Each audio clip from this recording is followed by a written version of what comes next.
madashu waa madaxtooyada qaranka ujeedka isku imaatinku waa xiritaanka baratan ciyaareedkii dowlad goboleedyada iyo gobolka Banaadir iyo abaalmarinta guuleystayaasha sanadkan ee kala hantiyay kaalmaha koobaad iyo labaad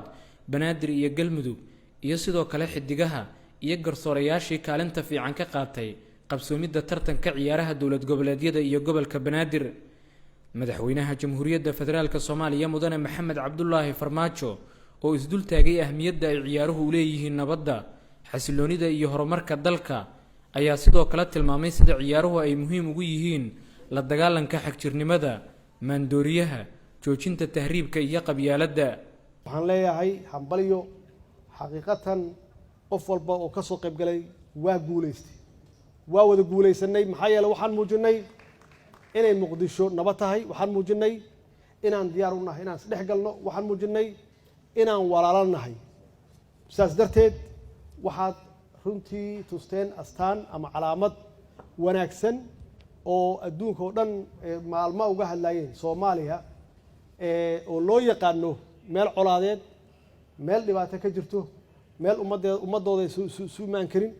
inaad muujiseen shacabka Soomaaliyeed ciyaartooyda iyo maamulkaba inaad muujiseen iyo media sida aan sheegay in Soomaaliya ay hore u socotay ay horumarna gaartay tartanka ciyaaraha kubadda cagta dowlad goboleedyada iyo gobolka Banaadir ee ku soo gabagaboobay garoonka Engineer Yarisow ee Muqdisho waxa uu si mug weyn u soo bandhigay guulaha amni iyo horumar ay wadajirka u xaqiijiyeen shacabka iyo dowladda Soomaaliyeed waxa uu sidoo kale bidhaamiyay horumarka muuqda ee uu sameeyay isboortiga dalkeena iyo hibada ciyaareed ee ku duugan jiilasha soo koraya dhalinyarada Soomaaliyeed waxaan xoog saar doonaa insha Allah inaan goboladana meel kasto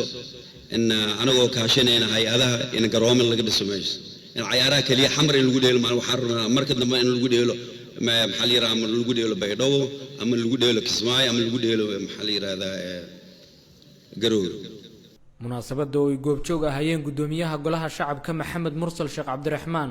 ra'iisul wasaaraha xukuumadda Maxamed Xuseen Roble gudoomiyaha gobolka Banaadir Cumar Maxamuud Maxamed wasiiro xildhibaano iyo marti sharaf kale ayuu madaxweynaha jamhuuriyaddu bilada ku gudoonsiiyay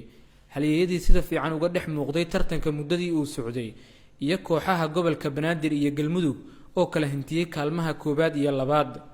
madaxweyne Farmaajo ayaana ugu dambeyn u mahad celiyay ciidamada qalabka sida ee juhdiga badan ku bixiyay xaqiijinta amniga muddadii tartankani ka socday garoonka Engineer Yarisow ee Muqdisho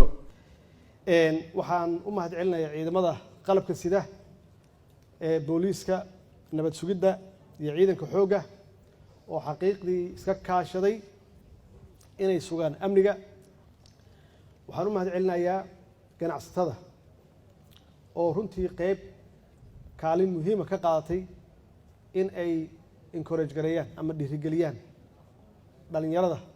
waxaan u mahad celinayaa shacabka Soomaaliyeed dhalinyaraha u badnaadaan sida wanaagsan ay uga qayb galeen ee qayb uga ahaayeen amniga iyo nidaamka xasiloonida taasoo runtii muujisay ama noo muujisay xaqiiqatan bisayl dulqaad iyo ilbaxnimo tartankii xiisaha badnaa ee ciyaaraha dowlad goboleedyada iyo gobolka Banaadir ee ku soo gabagaboobay garoonka ciyaaraha Engineer Yarisow ee Muqdisho waxa uu abuuray fursad isdhexgal bulshada Soomaaliyeed waxa uu sare u qaaday walaalnimada iyo midnimada dhalinyarada Soomaaliyeed sidoo kale waxa uu soo bandhigay hibada ciyaareed ee ku duugan jiilasha soo koraya ee dhalinyarada Soomaaliyeed sidoo kale waxa jirta in uu abuuray fursad ka duwan oo ah fursad dhaqaale oo ganacsatada Soomaaliyeed gaar ahaan ganacsatada caasimaddu ay ka faa'iideen sidoo kale tartankan waxa uu noqday mid ka mid ah tartanadii ugu xiisaha badnaa isla markaana ugu daawashada badnaa bariga iyo bartamaha qaaraddan Afrika waxayna tani muujinaysaa horumarka muuqda ee uu sameynayo isboortiga dalkeena Shucayb Maxamed warbaahinta qaranka madaxtooyada Soomaaliya